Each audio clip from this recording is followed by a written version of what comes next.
Oh, goody. All right, what's going on, everybody? Zombies here again, and today we're back with another Marvel Snap video. So today, I wanted to talk a little bit about the War Machine combo. It is a pretty hot topic of discussion since the new OTA. If you're not aware of it for some reason, generally it involves using Storm into War Machine, then legioning the Storm lane to make it so if you don't have War Machine, you're effectively locked out of playing cards on the final turn in the game.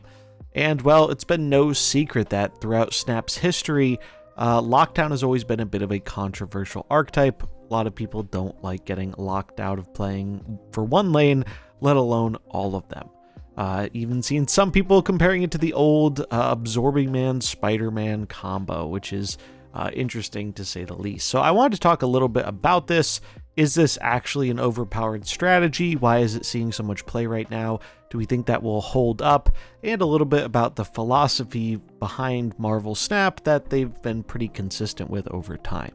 So first up, how good is this deck actually doing? Well, we have some decks here from Untapped. I was actually kind of surprised to see the lists here, in particular the Crossbones one. I haven't seen that one before. There are a lot of variations of this deck, but this gives you a general idea of some of the versions running around, as well as some statistics behind it. And we can see it has a pretty decent win rate, nothing super crazy, and a pretty middling cube rate, which is to be expected. Unlike a lot of previous lockout decks in the past, with things like Cannonball and Professor X, or just storming or Xing a lane into Goliath, the thing with the Storm combo is basically your opponent knows they're dead pretty much 100% of the time. So because of that, this deck is very much a 2-cube machine, and it's very rare for it to get more than 2 cubes. It's also one of those things where nobody really seems to be attacking this deck super hard right now. Like if this deck became popular, a few months ago when Nocturne was a 3/5 and being ran in every other deck, I'm not too sure it would even be very good in the form it is right now. So I do think we have to give it a little bit of time to respond to the deck for people to actually say, hey, yeah, I'm seeing a lot of this. Maybe I should actually start respecting it and putting some cards in my deck that make it so they can't do their combo. Now, in terms of percentages, this combo is really only happening in about 1 in 4 games. You really need everything to line up perfectly. You got to get the Storm on 3, the War Machine on 4, and the Legion on 5. If you miss any one of those cards on the key turn, well, you're just not doing the combo that game. And these decks are still being refined where their backup plan without the combo, I don't think the best strategy for that has been fully realized just yet. But I'm sure as time goes on, it'll get more refined and we'll see what the final forms of this end up looking like. And in terms of its popularity, I think they kind of created the perfect storm, if you will, for making this a very popular deck. The two main reasons behind this being, one, Lockdown is a strategy that has been popular with a pretty large portion of the player base throughout all of Marvel Snap's history, and as an archetype, it's been pretty dead in the water ever since probably the Professor X nerf. Storm Lockdown strategies just have not been good. They have been actually very, very bad. So I think on one hand, it's a lot of people who like this kind of thing, not being able to play it for a long time. Now they finally get to play it again. So there are a lot of those people running around with it. And then the other thing is War Machine was incredibly overhyped when this card came out. So many people thought it was going to be this meta-defining card because of its interaction with the Infinite, and even the Storm combo stuff, even though it wasn't as good as we're seeing now with the ongoing version. Those were two things that were very feared going into War Machine's release. A lot of people bought into the hype, bought the card. He ended up not being very good at release or pretty much almost any time afterwards. So for many players who bought this card and felt like they never got their use out of it, they're kind of just looking for any excuse to finally use it, and the buff it got recently is a great way to do so. Now, do I think this strategy is going to stick around long term? Not 100% sure. I do think if it stays in the popularity it's at right now, it almost certainly will not. They have shown in the past that, they don't really like things that locked out the game in general, being a very popular archetype. They're okay with those things existing, but they don't really want them to define the metagame. So if this deck does stay that popular and that successful, I imagine some form of tweaking will go on there. whether it's to War Machine or Legion, or maybe just even the Storm Legion interaction or something. Who knows? I'm still not 100% convinced this deck is actually going to stick around long term once more players start to counter it. And a great example of this has been the Agatha deck that has been having a lot of success recently. That deck basically gets to run Legion for free. It fits in with the curve very well, and just has nice synergy with their game plan and gaining some additional cubes off location scamming. And that deck is really good at getting priority against these War Machine decks.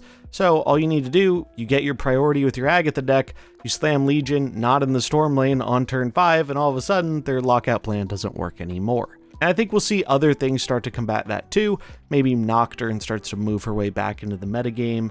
More decks maybe start running Nico or even Scarlet Witch, though I don't think we'll see as much of her compared to the others, but you never really know. Point being, I think there hasn't been enough time of people actually trying to say, hey, I don't like this, what can I do to stop making this happen? And as far as lockout combos go, I think this is actually probably the best one to have in the game if they want one to have in the game. And the reasoning for that might sound confusing, but basically what it boils down to is a lot of the other old lockout decks in Marvel Snap, they gave the opponent an illusion of hope. Like there was always like a little bit of copium that, oh, maybe they didn't draw the Eliath or the Cannonball. Maybe they didn't get the one card they need to finish the game here.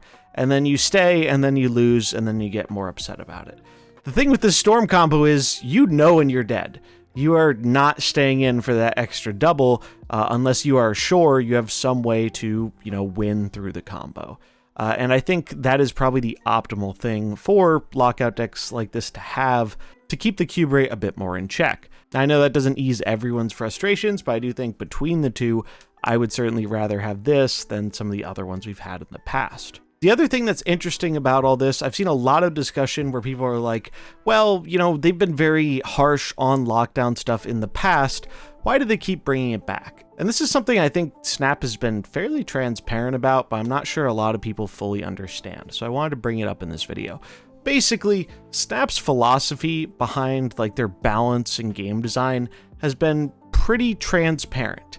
The thing that they prioritize the most is they want the game to change, and they want it to change a lot so it doesn't stagnate and become stale. And that makes sense. You want things to be changing in your card game and whatnot. And the approach they take for this is they're okay with something being, a bit too strong, or if they're not sure if it's going to be too strong or not, just letting it go out, let the players test it, see what happens with it. And if it is too strong, or if it does create a pattern they don't like, they can freely dial it back afterwards. There are definitely pros and cons to it. However, this is what they do. This is what they've done for well over a year now, and it does not seem likely that they are going to be changing that strategy because it seems to be working for them. So if you're wondering why they would make such a big buff to War Machine when it promotes a playstyle they typically haven't been super fond of in the past, it basically boils down to, well, as long as it changes the metagame and it makes people play different stuff, they're okay with that happening, because if it really is a problem, they can just nerf it later, or buff something else to counter it, or release a new card, or X, Y, and Z. They can do something to create more change later on to deal with that. And that is something I think we're going to continue to see throughout Snap's lifespan, because that's just the way they want this game to go. And it also raises a question about Clog, where it's like, are these lockdown decks actually that different than the Clog decks, where they're clogging up one lane and then soloing you with an Eliath or a Cannonball or a Shang-Chi or whatever else?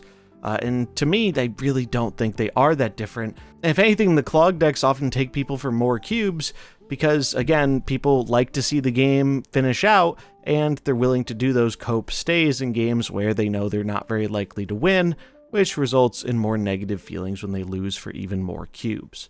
I'm obviously biased. I like lockdown type stuff, so I don't mind seeing this archetype come back.